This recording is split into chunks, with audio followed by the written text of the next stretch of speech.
मोफत वीज हायड्रोजन प्रकल्पांना चालना दिली जात आहे।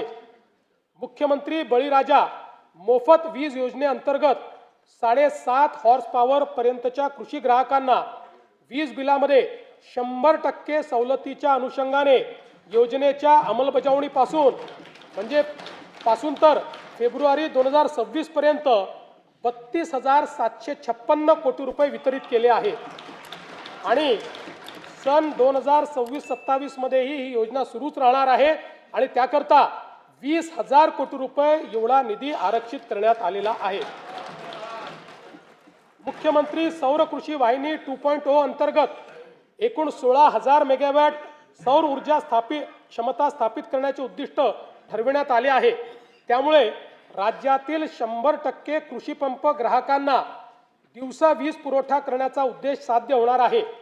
या योजनेअंतर्गत आतापर्यंत 3,449 मेगावॅट क्षमता कार्यान्वित झाली असून डिसेंबर 26 पर्यंत सुमारे 10,000 मेगावॅट अतिरिक्त क्षमता ही निर्माण होणार आहे। मला सांगण्यास आनंद वाटतो की मागेल त्याला सौर कृषी पंप योजनेअंतर्गत डिसेंबर 2025 या एकाच महिन्यात 45,911 इतके सौर कृषी पंप बसवून महाराष्ट्र राज्याची गिनीज बुक ऑफ वर्ल्ड रेकॉर्डमध्ये नोंद झाली आहे।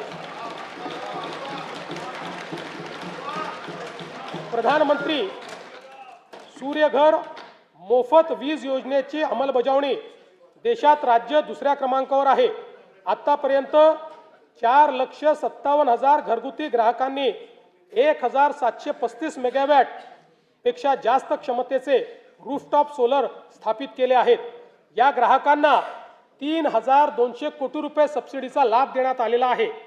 0 ते 100 युनिट वीज वापरणाऱ्या ग्राहकांसाठी स्वयंपूर्ण महाराष्ट्र आवासीय रूफटॉप सोलर योजना स्मार्ट योजना मंजूर केली आहे। या योजनेत 5 लाख लाभार्थ्यांसाठी 635 कोटी रुपयांचे अनुदान राज्य शासन देणार आहे।